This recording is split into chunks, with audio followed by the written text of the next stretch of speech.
कई जगह देखा भी होगा आपने। कई ऐसे इदारे होते हैं, वहाँ आप जाएं वो आपको चक्कर लगा रहे होते हैं। और कोई आदमी सख्त आता है, फिर जब उससे ठीक से बोलता है ना टाइट होकर के, तो बराबर उसका काम करके देते हैं। लेकिन अगर ज़्यादा नर्म रहेंगे, चीज़ें इस तरह से बात करेंगे, तो काम शायद कोई भी बंदा निकाल नहीं पाएगा। यानी दुनिया में सबसे सक्सेसफुल आदमी कौन है आपकी नज़र में? सबसे पहले तो एक चीज़ ये मैं समझ लेता हूँ, आप कंस्ट्रक्टिव गुफ्तगू की बात कर रहे हैं, तो ये आखिर है क्या? मतलब प्रॉपर एक वे में आप बताएं कि व्हाट इज़ दिस, और किस तरीके से हम कंस्ट्रक्टिव हों। अब हो सकता है कि ये सारी चीज़ें होने के बाद अब वो जो है ना ज़्यादा मेहनत करे कि भाई मेरी तो इतनी बेइज्जती हो गई, कहीं मैं मुंह दिखाने के लायक नहीं रह गया, और चीज़ें अगर ना वो हो गई। सुसाइड कर लेगा तो? सुसाइड। कभी तो आप भी थे ना बच्चे, आपको बाज़ गलतियाँ अवॉइड करने वाली होती हैं, तो उसको अवॉइड करना चाहिए। तो दो ही तरह के लोग होते हैं। एक तो जो है ना वो सैलरी के लिए आते हैं कि उनको अच्छी सैलरी जहाँ मिल रही नहीं मिली तो स्विच भी कर जाते हैं। और वो ये देखते हैं कि मैं कितना आसानी से काम कर सकता हूँ, मुझे कहाँ पर ज़्यादा जो है ना वो आराम मिलेगा। इत्मीनान। मैं और जब काम की बात आए तो फिर भाई वो पूरा ही नहीं हो पा रहा है। तो अब इसके ऐसे लोग के साथ क्या किया जाए? कुछ मोटिवेशन के लिए भी चीज़ें चाहिए होती, तो कोई एक ऐसी शख्सियत या कोई ऐसा बंदा जिसके बात करने का अंदाज़ या चीज़ें हों जिसको वो फॉलो करे, कुछ एग्ज़ाम्पल मिल जाए।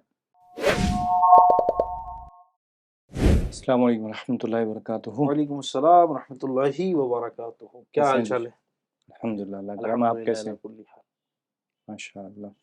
बताएं आज क्या टॉपिक है आपका, क्या सुनना क्या समझना पसंद करेंगे आप? टॉपिक तो क्या है आज, कुछ ऐसी चीज़ हुई, उसके बारे में बताता हूँ। मैं थोड़ा-सा वही सोच रहा हूँ। तो हुआ कुछ ऐसा कि मैं आ रहा था यहाँ पर और फिर ऐसा हो गया। तो जिशान भाई, अब ये बताइए कि आखिर ये जो अंदाज़ था उस बंदे का, जो भी बंदा था वो, तो क्या दुरुस्त था ये? यार क्या अंदाज़ होना चाहिए एम्प्लॉई से बात करने का, पर्सनल लाइफ में भी आगे, लेकिन ये अंदाज़ कैसा था? मेरी व्यू पॉइंट लेंगे तो मेरे हिसाब से दुरुस्त नहीं था। दुरुस्त नहीं था। नहीं था दुरुस्त। आप ज़ाहिर है कि जो अंदाज़ आप देख रहे हैं, ये अंदाज़ कहाँ से सीखा है और ये अंदाज़ कहाँ से सिखाया जाता है, ये समझ में नहीं आता है। ना मज़हब इस्लाम ये तरीक़ा सिखाता है, ना रसूल पाक की तालीम ये तरीक़ा सिखाती है, ना बुज़ुर्गों के अंदाज़ में ये चीज़ पाई जाती है। इस्लाम तो नरमी और नमती की बात करता है, शांति और नरमी के साथ किसी भी गुफ्तगू करने का मैसेज देता है। तो ये अंदाज़ तो वैसे ही डिफ़ॉल्टेड है, मतलब इसमें नो इफ़ नो बट है। लेकिन अगर ज़्यादा नर्म रहेंगे, चीज़ें इस तरह से बात करेंगे, तो काम शायद कोई भी बंदा निकाल नहीं पाएगा। यानी दुनिया में सबसे सक्सेसफुल आदमी कौन है आपकी नज़र में? सबसे सक्सेसफुल आदमी कौन? शख्सियत कौन सी है अमीर अहले सुन्नत की इस दौर में? इस दौर में। चलो इस दौर की बात कर लेते हैं। इस हम्म, दौर में अमीर अहले सुन्नत आपके नज़रिए से सबसे सक्सेसफुल आदमी है, सबसे सक्सेसफुल शख्सियत है। कितनी बार वो सख्ती करते हैं? सक्सेसफुल हैं मतलब लाखों लोग उनको फॉलो कर रहे हैं। लाखों क्या करोड़ों लोग करते आप होंगे। करते हैं? अल्हम्दुलिल्लाह। चलें ठीक है। आप चाहते हैं आपकी नस्लें भी करें? बिल्कुल। चलो ठीक हो गया। पूरी दुनिया में लोग उनको चाहते हैं जी बिल्कुल। क्योंकि ज़्यादा सख्त हैं इसलिए। नहीं, तो वो तो मुस्कुराते रहते हैं, मुस्कुरा के जवाब और देते हैं, कोई गलती सॉफ्ट करे तो क्या करते हैं आप? इस्लाह फरमाते हैं। तो फिर कहाँ से ये अंदाज दुरुस्त हो? नहीं, वो तो बात आपकी ठीक है, लेकिन वो अमीर अहले सुन्नत है, और अल्लाह ताला ने उनको जो नवाजा है, जो चीज़ें दी हैं, वो आप सबके दिलों पे राज कर रहे हैं। अगर आप थोड़ा सख्त होके भी बोलेंगे ना, कोई बुरा नहीं मानेगा। असल में ना अमीर अहले सुन्नत की ज़ात लोगों के दिल में बैठी इसलिए है क्योंकि थोड़ा से भी सख्त होकर नहीं बोलते हैं। असल में इट्स नॉट अबाउट अमीर अहले सुन्नत, it's about the teachings of Islam and last prophet Mohammad सल्लल्लाहु अलैहि वसल्लम। सरकार अलैहि सलाम के बारे में एक बात शायर लिखता है कि गालियां देता है कोई तो दुआ देते। अच्छा। अंदाज़े करीमाना ये है कि ताइफ के मैदान में पत्थर बरसाए जा रहे हैं हम्म। और किसी ने जिब्रील अमीन ने कहा हुजूर आप इशारा करें, इनको दोनों पहाड़ों के बीच में मसल के रख दिया जाएगा। सरकार अलैहिस्सलाम ने क्या इरशाद फरमाया? नरमी। नरमी। तालीम नबवी क्या है? नरमी। देखिए एक ही चीज को प्रेजेंट करने के तरीके मुख्तलिफ हैं। हाँ, लेकिन आपकी बात सही है, मेरा कोई भी इससे इख्तलाफ नहीं है, बिल्कुल सही बात है। लेकिन जहाँ बात काम करने की, काम निकालने की बात हो, तो उस पॉइंट ऑफ व्यू से मैं बात कर रहा हूँ कि अब मिसाल के तौर पर जो मैंने आपको बताया वाक़या अपना, तो उसमें वो बंदा काम करके नहीं दे रहा था, टाइम पे नहीं दे रहा था, तभी वो सामने वाला हो रहा था। उसको कोई शौक तो नहीं है कि वो कहीं भी जाए, गुस्सा हो जाए, वो बोले, किसी को भी शौक नहीं होता अपना मूड खराब करे। लेकिन अब वो अगर सख्त नहीं होगा किसी भी चीज़ पर, बाज़ औक़ात सख्ती भी करनी चाहिए, ऐसा नहीं हर वक्त नॉर्मल सॉफ्ट ही रहे बंदा, तो वो काम नहीं निकाल पाएगा, क्योंकि सामने लगेगा अरे ये तो कुछ बोलने वाला ही नहीं है, कुछ बोलेगा ही नहीं, और लेट करते हैं उसको। होता भी है ऐसा, कई जगह देखा भी होगा आपने।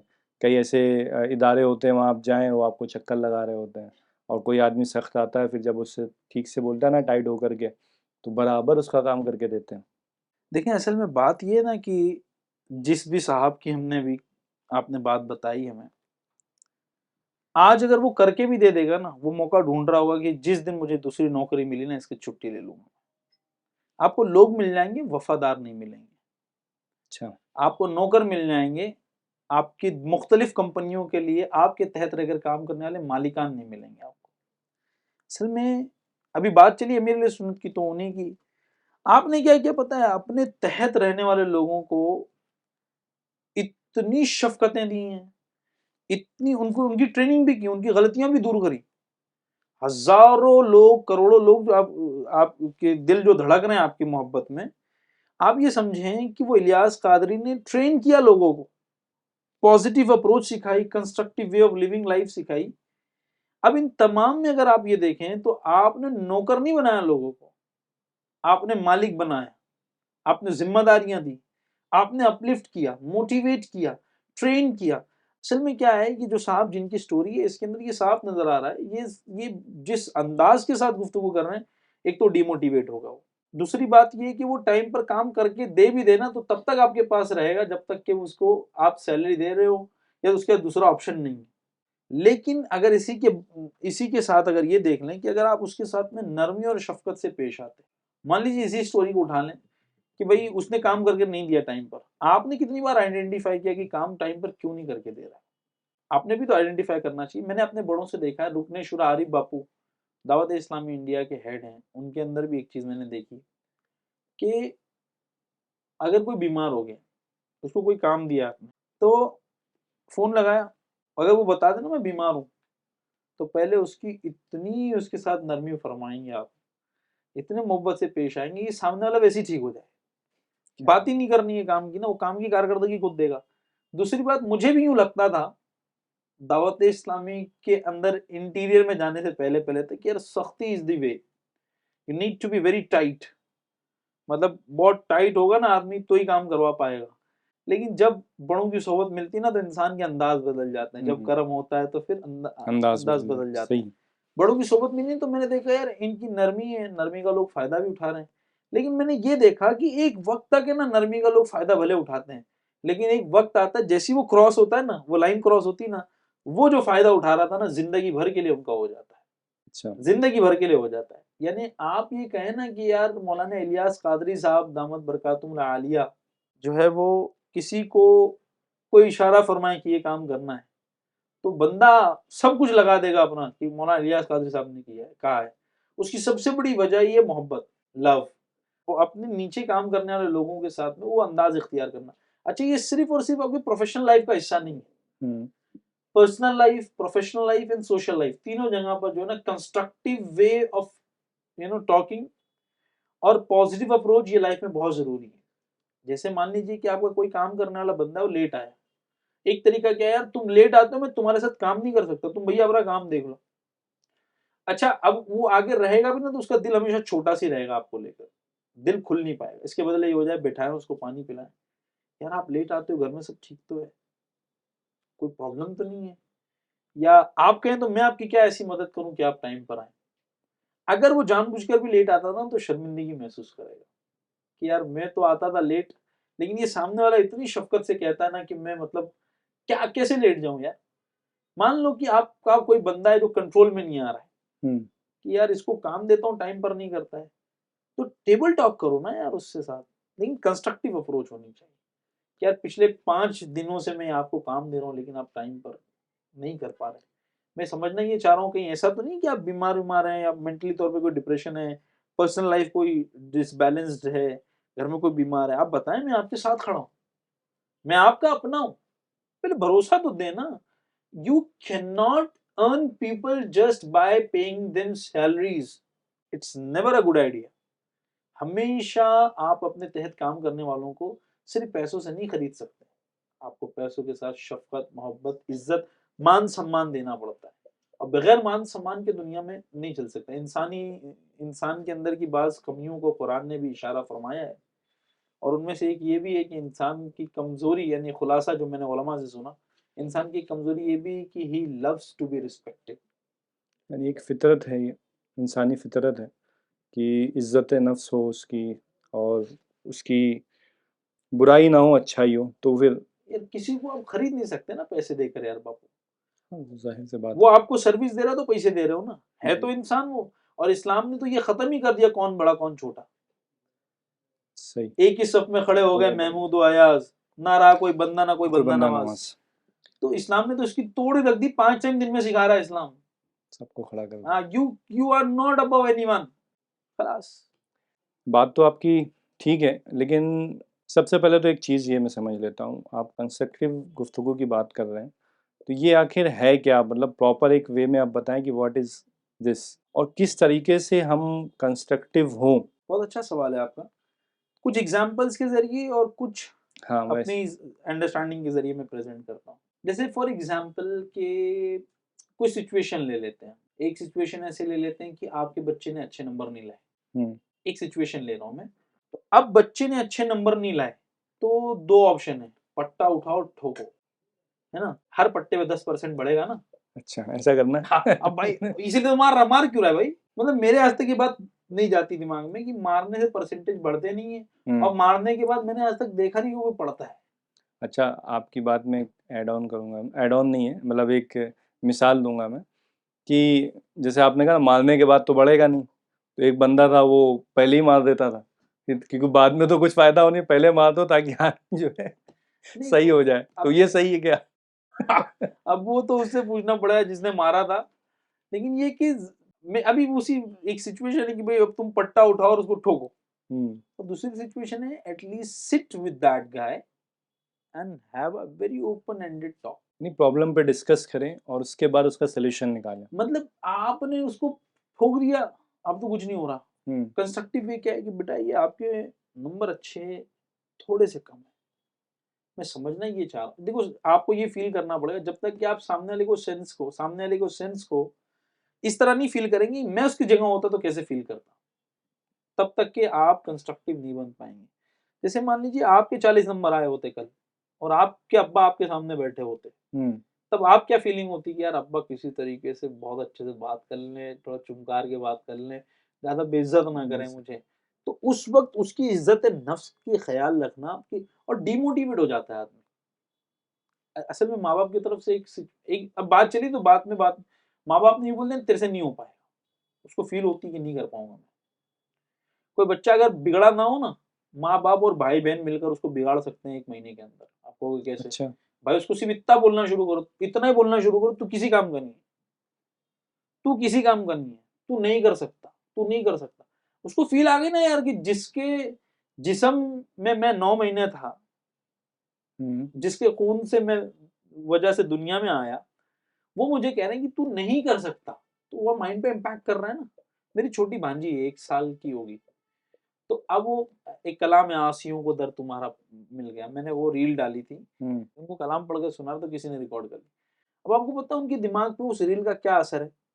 वो पूरे घर में कहीं पर भी हूँ, सिर्फ मैं वो रील ऑन करता हूँ, मेरे पास दौड़ती भी आती है, क्योंकि उनके दिमाग में वो एक असर आ गया है कि मामू ने ये पढ़ा था और मामू के साथ में हम बैठे थे। अब वो आके यूं हाथ उठा देती है, बस उनको यूं सिखाया बस यूं हाथ उठाना है, उसको नहीं पता हाथ उठाने का मतलब क्या है, लेकिन उसके दिमाग पर एक असर है ना कि ये रील चलेगी तो जाना और यूं हाथ दिलाना, ये परमानेंट हो गया उनकी लाइफ में। तो आप बार बार बोलो तुझसे नहीं हो पाएगा, नहीं हो पाएगा, नहीं हो पाएगा, तो ये तो कंस्ट्रक्टिव नहीं है ना यार, तुमको करवाना था ना। तो be constructive in your approach rather than being destructive in your approach. Sit with that guy, पहले तो उसकी जायज तारीफ कर लो। अब मेरे लिए सुन्नत का एक फॉर्मूला है, मेरे को तो ये फॉर्मूला बहुत पसंद आता है, सैंडविच फॉर्मूला। क्या? Sandwich formula. सैंडविच फार्मूला अब देखिए, बताया था आपने? फिर से बताता हूँ। ऊपर लगेगी जायज तारीफों की ब्रेड, लोग मस्का लगाते हैं, हम ब्रेड लगाते हैं। अच्छा। हम ब्रेड लगाएगा ना भैया, मस्का क्यों लगाएगा? तो जायज तारीफों की ब्रेड, बीच में आएगा पूरा मसाला, अच्छा। वेजीज एंड अदर स्टफ्स, फिर लास्ट में आएगी जायज तारीफों का ब्रेड। अब देखें इसको समझिए, पहले जायज तारीफ करनी, अब बेटे ने 40% लाए, या आपकी बीवी बहुत लड़ाई करती है, या आपका आदमी टाइम पर नहीं आता है, ठीक है, सिचुएशन अलग अलग हो सकती है। अभी सिचुएशन तो बनी हुई 40% वाले की, लेकिन मेरी बीवी लड़ाई नहीं करती भाई, आपकी आप नहीं कर ऐसा बोलते हैं तो रहा लोग समझेंगे कि ऐसा तो नहीं है कि आप नहीं लेके नहीं, मैंने मिसाल दी जाहिर है। हाँ। तो अब जायज तारीफ वाली ब्रेड लगानी है कैसे? अब आपका बेटा 40% लाकर बैठा हुआ, तो आप उससे पहले, यार माशाल्लाह तुम यार टाइम पर सो कर उठ जाते हो, माशाल्लाह तुम तो 5 वक्त की नमाज भी पढ़ते हो, और तुम्हारी अम्मी बता रही थी कि माशाल्लाह तुम कल कुरान भी पढ़ रहे थे, शाबाश बेटा बहुत अच्छा जा रहे हो। अब उसको थोड़ा सा ऐसा लगेगा यार कि मेरे को कुछ तो मान सम्मान है। उसके बाद बेटा वो माशाल्लाह सब कुछ अच्छा है, बस एक चीज में थोड़ी सी प्रॉब्लम है, उसको सोच रहा था कि मिलकर उसको सॉल्व करते हैं। जी अब्बू बोलिए कौन सी प्रॉब्लम? बेटा वो नंबर कम आ गए। कहाँ कमी रह गई? मतलब कोई क्लासेस एक्स्ट्रा दिलवानी है, या कोई सब्जेक्ट मजा नहीं आ रहा पढ़ने में, या कहीं और कोई प्रॉब्लम है? बेटा बताओ, मैं सॉल्व करने के लिए तुम्हारे साथ बैठा हूँ, ठीक है। अब ये आगे मैटर, अब मैटर का क्लोजर हो गया कि हाँ अब्बू ऐसे ऐसे ऐसे करना है, X Y Z these are the plans and will move ahead with this. उसके बाद फिर जायज तारीफ की प्लेट लगाना जरूरी है, ताकि लीकेज ना हो। कैसे लगेगी?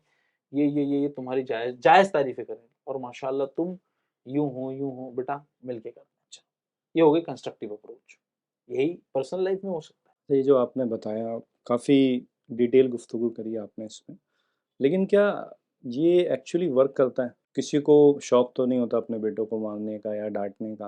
उन्होंने देखा होता है कि भाई डांटा तो बच्चा सही हो गया, थोड़ा सही चलने लगा।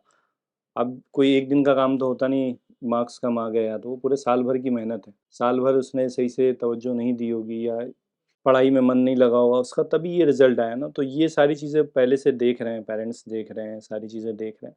तो वो एक, समझे ना, वो भी सारी चीज़ें एक साथ जमा हो जाती है कि मैं इसको साल भर से बोल रहा हूँ कि भाई तू देख ले, ध्यान कर ले, पढ़ाई कर ले, दिमाग लगा ले एक जगह पर, लेकिन नहीं, वो घूम रहा है या कहीं और लगा हुआ है। तो अगर वो पहले से फोकस कर लेता और माँ बाप की बात सुन लेता तो आज ये नौबत ही नहीं आती। देखो सही बात है, पहले माँ बाप क्यों नहीं बैठ गए थे इस तरह बात करने के लिए? हो सकता हो बैठे हो, समझाओ, लेकिन तब भी नहीं माना वो बंदा। वो कुछ ना कुछ वजह होगी ना नहीं समझने के पीछे की, क्या वजह होगी? वो तो वो ढूंढे ना भाई। अभी तो बात ये है कि वजह होती है, ये मैं हाँ, समझता हूँ, वजह होती है। वजह होती है, उस वजह को आप आइडेंटिफाई करना जरूरी है। अब हो सकता है कि ये सारी चीज़ें होने के बाद अब वो जो है ना ज़्यादा मेहनत करे कि भाई मेरी तो इतनी बेइज्जती हो गई, कहीं मैं मुंह दिखाने के लायक नहीं रह गया, और चीज़ें अगर ना वो हो गई। सुसाइड कर लेगा तो? सुसाइड, अब ये नहीं तो होते, होते ही नहीं है। होते हैं। नहीं कहाँ होते? होते हैं। होते हैं, ऐसा नहीं कि नहीं होते हैं, लेकिन वो तो अभी समझे कि क्या उसकी सिचुएशन थी, उसके क्या हालात थे, क्या मामलात थे, ये तो मतलब हल नहीं है किसी चीज़ का। देखिए, मैं ये भी नहीं कह रहा कि आप सख्ती बिल्कुल छोड़ दें, बल्कि दरमियाना रवि अख्तियार करें, ये सही जुमला है। यानी आप पट्टा उठाकर मारने की बजाय ये गुफ्तगू भी करें, कभी कभी थोड़े से सख्त हो जाएं, लेकिन सख्ती भी ऐसी हो, रोज अगर आप नाराज होने लग गए ना, तो फिर अब्बा भी हल्के में लिए जाते हैं। रोज जो जो आदमी रोज चिढ़ गया, वो आदमी हल्के में लिया जाता है।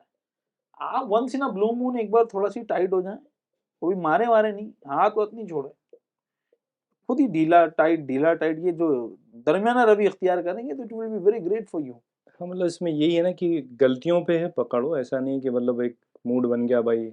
नहीं, कुछ गलतियां अवॉइड करने वाली हैं, उसको अवॉइड भी करें हम। अच्छा, गलतियां भी अवॉइड करनी है। भाई बाज गलतियां आपको अवॉइड करनी पड़ेंगी, हर चीज आप कहीं पे भी दुरुस्त नहीं करवा सकते। आप भी थे ना बच्चे, कि आप डायरेक्ट ही मेच्योर होकर आए जमाने में, कभी तो आप भी थे ना बच्चे। आपको बाज गलतियां अवॉइड करने वाली होती हैं, तो उसको अवॉइड करना चाहिए। अप टू सर्टेन एक्सटेंट आपको चीजों को अवॉइड करना, जो हर रोज नाराज होना नहीं चाहिए। कभी कदार जो है ना, वो हल्का फुल्का नाराजगी करके आगे बढ़ना चाहिए। अच्छा। और बहुत एक्सट्रीम केसेस में जो है वो बहुत ज्यादा नाराज हुआ जाए, हर रोज बहुत ज्यादा नाराज हो गया ना। अच्छा, एक और चीज है कि जो अनकंस्ट्रक्टिव आदमी होता है ना, हम्म। तो वो फिर उसका जहन यही होता है कि लड़ाई कैसे हो। अच्छा। हाँ बस है, ये सोच है लोगों के अंदर। आप कहोगे यार ये तो नहीं है, ऐसा है। बाज लोगों की होती है सोच की, जिसको बस तोड़ में मजा आता है, हालांकि हमें जोड़ के लिए पैदा किया गया है, तोड़ के लिए नहीं। बाज लोगों का जहन नहीं होता, तोड़ में मजा आता है। अगर किसी सिस्टम में काम करता हो ना, उसके साथ बैठ जाओ, हम्म। यार कैसा चल रहा है, बस इतना बोल दो आप, अच्छा। फिर तो जो उसको मजा आता है ना, वो तो शहद भी नहीं दे उसको महल। जो उसको गीबतों का जो पहाड़, अरे भाई नहीं, ये तो वो गलत बात है। वो जो फलाना है ना, फलाना वो तो डिमाका ना डिमाका करता है। तो भैया तू कौन सा दूध का धुला हुआ है, तू भी तो गीबतें कर रहा है। एक मैं बात कर रहा हूँ आपके सामने। तो देखो प्रॉब्लम ये है ना कि मैं ये नहीं कह रहा कि सिस्टम की गलतियों को ना देखा जाए या किसी जगह की गलती को ना देखा जाए, बट मैं ये जरूर कह रहा हूँ कि अप्रोच को कंस्ट्रक्टिव रखकर उन गलतियों को दुरुस्त करने पर लगा जाए। मैं भी वही कह रहा हूँ आपने जो बात कही है, लेकिन अब जैसे कि चले आपने वालिदैन की दे दी, मिसाल थी वो। हाँ मिसाल थी। अब कॉरपोरेट में अगर हम बात करें इसकी, तो दो ही तरह के लोग होते हैं। एक तो जो है ना वो सैलरी के लिए आते हैं कि उनको अच्छी सैलरी जहाँ मिल रही नहीं मिली तो स्विच भी कर जाते हैं, उनका और कोई मकसद ऐसा लगता है कि होता नहीं है। और वो ये देखते हैं कि मैं कितना आसानी से काम कर सकता हूँ, मुझे कहाँ पर ज़्यादा जो है ना वो आराम मिलेगा, इत्मीनान मैं होगा। मेहनत कम करनी पड़ेगी और वो होगा। तो अब जाहिर सी बात है, कोई नौकरी पर रख रहा है तो काम करने के लिए रख रहा है ना, उससे काम करवाएगा। अब वो बंदा पैसे भी दे रहा है उसको, महीने में उसकी डिमांड भी है, बोनस भी मिले, ये भी मिले, वो भी मिले, इंक्रीमेंट भी हो, और जब काम की बात आए तो फिर भाई वो पूरा ही नहीं हो पा रहा है। तो अब इसके ऐसे लोग के साथ क्या किया जाए? इसका एक तरीका है, पहले आप तरबियत करें। पहली गलती आई, तरबियत करें, train him, sit properly, explain them properly. दूसरी गलती आई, तरबियत करें, वार्निंग के साथ तरबियत करें। तीसरी गलती आई, थोड़ा सी डेंजर जोन वाली एक्सट्रीम वार्निंग देकर, एक्सट्रीम वार्निंग से मतलब जॉब से निकालने और ये इसके साथ ट्रेन करें। अब नहीं हो रहा ना कि भाई अब तब्दील ही नहीं हो सकता, तो उसके बाद बैठ के बड़ी शफकत के साथ कह देखो 3 बार मैंने तुम्हारे साथ इस तरह बातें करी और लग नहीं रहा कि कुछ चेंज आ सकता है। तो मतलब मैं चाह रहा हूँ कि काम ना रुके, तो आप भी थोड़ा कहीं और कुछ देख लें जहाँ आप फिट हो सकते हैं, और कहीं और मैं अपना देख लेता हूँ जहाँ मैं फिट हो सकता हूँ। ऐसे हो जाएगा आप जिस तरीके से बता रहे हैं? करके तो देखें, क्यों नहीं होगा। इतनी बड़ी तंजीम इलियास कादरी की जो है, ये तो अपनी जगह बहुत छोटी मिसाल है। तंजीम का चलना ही बहुत छोटी मिसाल है। पूरी कायनात में जो मजहब इस्लाम फैला है, वो ऐसी सोच के साथ में तो फैला है ना। सरकार अलैहिस्सलाम के फैज़ान से जो कंस्ट्रक्टिव सोच सहाबा में आई, उनके फैज़ान से जो ताबईन में आई, तबे ताबईन में आई, बुजुर्गों में आई और अब तक चली आ रही, उसी का तो नतीजा है ना। नहीं, ये तो है, ऐसे आपने बताया चीज़ें, लेकिन ऐसा नहीं है कि कॉन्फ्लिक्ट नहीं हुए। आपस में जो है ना इख्तिलाफ़ राय होती है चीज़ों की, और कहीं पर सख्ती भी हुई, कहीं पर जो है ना वो हुई, जैसे कि हज़रत उमर फ़ारूक आज़म रज़ियल्लाहु ताला अन्हु का अगर ले लें हम, तो आप जो है हर अंदाज़ से, यानी एक अंदाज़ ये था कि आपसे लोग डरते थे चीज़ें कि यार आपको पता चलेगा तो आप नाराज़ होंगे। तो एक वो भी तो वजह है, और वो उसमें जो डिसिप्लिन चला, मुझे लगता है कि इस्लाम का सबसे ज़्यादा जो आप समझे कि फारूक डिसिप्लिन आजम, वाला असल रहा। में फारूक आजम रजी अल्लाह तआला अन्हु की शख्सियत को समझना पड़ेगा। आप बहुत डिसिप्लिन्ड शख्सियत है।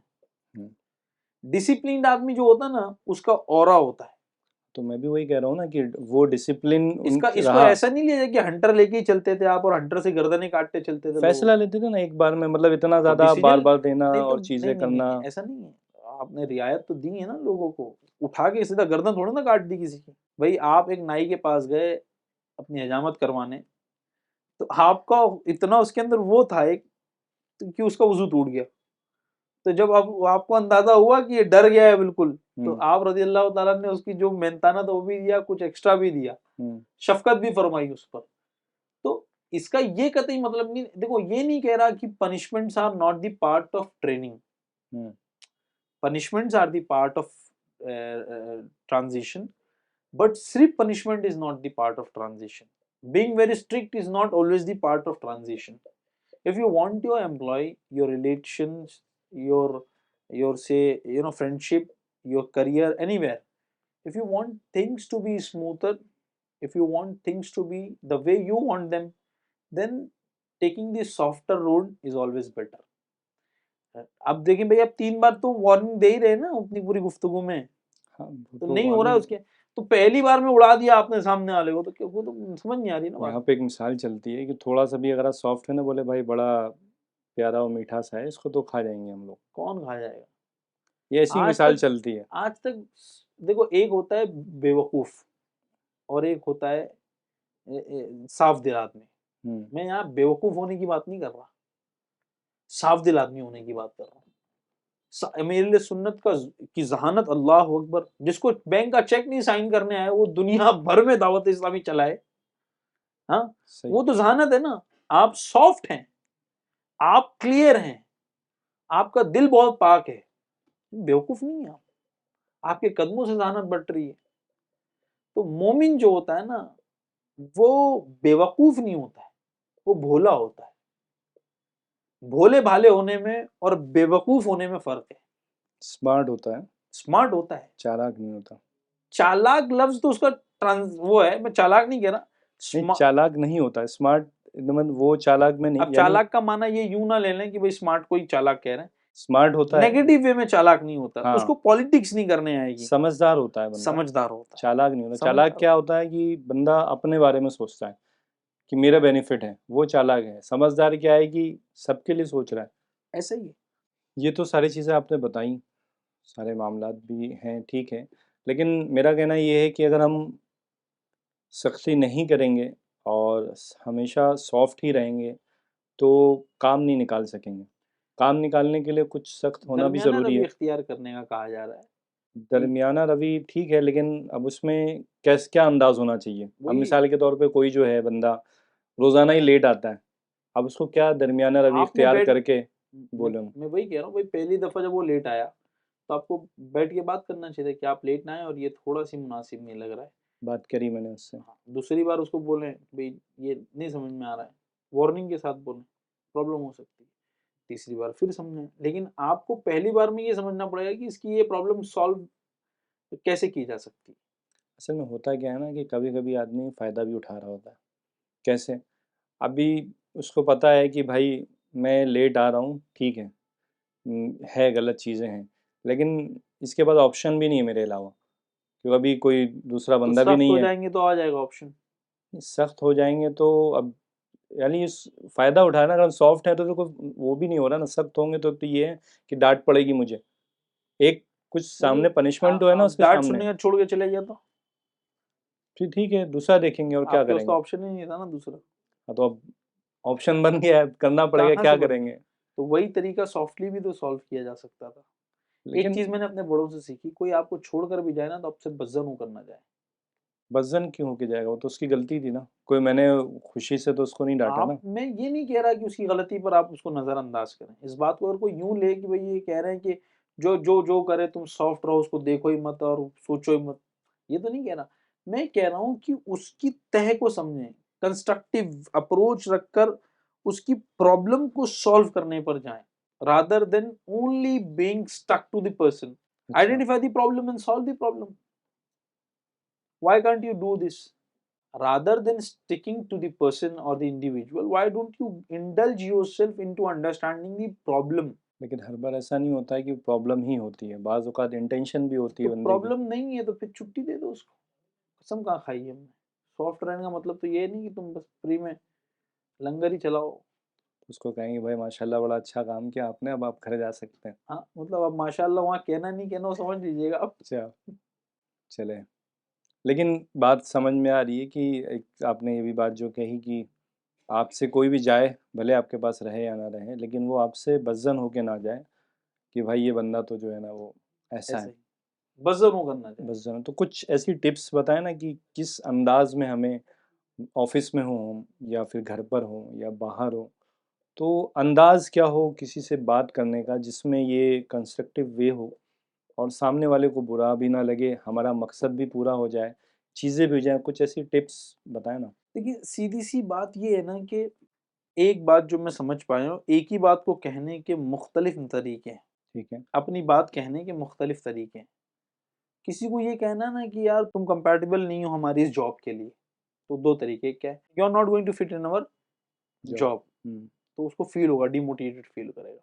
उसके बजाय उसको यूं कहें कि माशाल्लाह, जैसे अब आप फॉर एग्जांपल आपको आपके मिसाल ले लें कि भाई मुझे कोई एडिटर चाहिए मुझे मेरे ऑफिस के लिए हुँ, फिलहाल, तो भाई वीडियो एडिटिंग मुझे करवानी है, उससे इमेजेस बनवानी है, वो एक्सेल में बहुत बढ़िया है, हुँ, वर्ड में बहुत बढ़िया है, हुँ, एडोब में बहुत बढ़िया है, और दूसरे सॉफ्टवेयर्स में बहुत बढ़िया है, लेकिन वो जो मुझे चाहिए था वो नहीं है। मिसाल बहुत मोटी मिसाल है, तो मैं यूं कहूँ कि यार तुम नहीं फिट हो रहे हो, नहीं ले सकता तुमको। सामने वाला ना फील कर जाएगा, बहुत लंबे समय तक उसको डिमोटिवेटेड फील करेगा कि शायद मेरे अंदर वो सलाहियतें नहीं है कि मैं इस मार्केट में फिट हो सकूं। या उसके बजाय उसको बताएं रियलिटी कि बेटा देखें ऐसा है कि माशाल्लाह आपकी वो जो एक्सेल की सलाहियत है, जो इसकी सलाहियत, ये आउटस्टैंडिंग है, आप सही हो, लोकेशन गलत है, तो change the location for your job. तो भाई बात तो आपने वही करी, लेकिन सामने वाले को सीना कितना भर जाएगा कि यार मैं एक्सेल में इतना अच्छा हूँ, एडोब में इतना अच्छा हूँ, मैं इसमें भी इतना अच्छा हूँ, लोकेशन गलत थी, मैं सही था, है ना। तो पहली तो टिप यही थी कि भैया आप अपने अल्फाजों का चुनाव और वे ऑफ कम्युनिकेशन सही कर लें। अल्फाजों का चुनाव बहुत इंपॉर्टेंट होता है। दूसरी चीज़ ये कि टोन जो है ना उसमें भी बहुत सॉफ्ट रखनी चाहिए हमें। टोन का हाई होना ये थोड़ा सी अच्छा नहीं है। तीसरी चीज़ मैं रखूंगा कि चेहरे का एक्सप्रेशन, चेहरे का हाव भाव वो सही होना चाहिए सामने वाला, वरना आपका चेहरा देख कर ही डर जाए तो फिर हो गया। यानी इस्लाम हमें ये तालीम करता है कि अपने आप को इतना आसान रखो कि लोगों का आपसे आकर मिलना और आपसे बात करना आसान हो जाए, ईजी हो जाए। मतलब मैं ये नहीं कह रहा अपना नंबर चिपका दो कहीं कि हमसे बात करो आसान, ये आसानी नहीं। आसानी मतलब किसी को डर नहीं लगे बात करने में आपसे। इससे अगर बात करूंगा ना तो भी 3 उल्टी सीधी बातें कर देगा। तो अपने चेहरे का एक्सप्रेशन उस तरीके का आप रखें। और चौथी चीज़ ये कि हर बात को जब आप कह रहे हैं तो उसमें एक फ़िल्टर लगा दें कि ये बात इसकी नफ्स पर कैसे गुज़रेगी। ये बात अगर मुझे कही जाती तो मेरे नफ्स पर कैसे गुज़रती। तो अब जैसे अब बॉडी शेमिंग का भी एक है मतलब दौर है।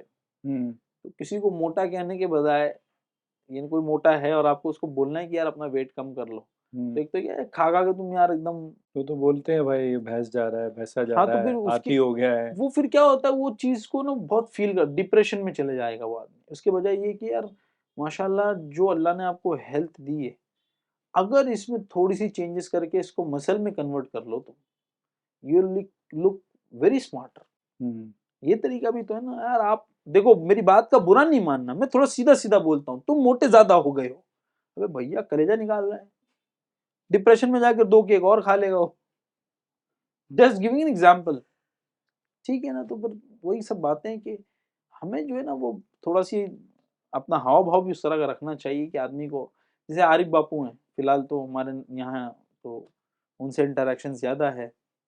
तो आरिफ बापू का जो मैंने अब तक के एटमॉस्फेयर महसूस किया है, तो उनसे बात करना आसान है। डर डर नहीं लगता, रिस्पेक्ट होती है। मैं खुद से दिल चाहता है कि इनकी रिस्पेक्ट करूँ। ऐसी अराकीन मुशावरत में भी अक्सर जिनसे मेरा इंटरेक्शन है, ऐसे सबसे इंटरेक्शन है, लेकिन अराकीन मुशावरत में भी अल्लाह ने वो सलाहियत रखी है। मुझे छोड़कर जितने अराकीन मुशावरत हैं सब they are very calm, very confident, और फिर उनसे बात करने का जी चाहता है। तो हमेशा अपने आप को वैसे ही रखना चाहिए। यही कुछ टिप्स हैं, और क्या कहूँगा मैं। कुछ एक ऐसी बताएं तो आपने जिससे बताया जिसको देख करके कोई आदमी सीखता है ना, कुछ मोटिवेशन के लिए भी चीज़ें चाहिए होती, तो कोई एक ऐसी शख्सियत या कोई ऐसा बंदा जिसके बात करने का अंदाज या चीज़ें हों जिसको वो फॉलो करे, कुछ एग्जांपल मिल जाए। एक तो मैं मशवरा दूंगा सीरत मुस्तफ़ा सल्लल्लाहु अलैहि वसल्लम, इस किताब का मुताला करें। और भी कुछ किताबें इसके हवाले से इस ज़िम्न में ढूंढें, आप उसको रीड करें।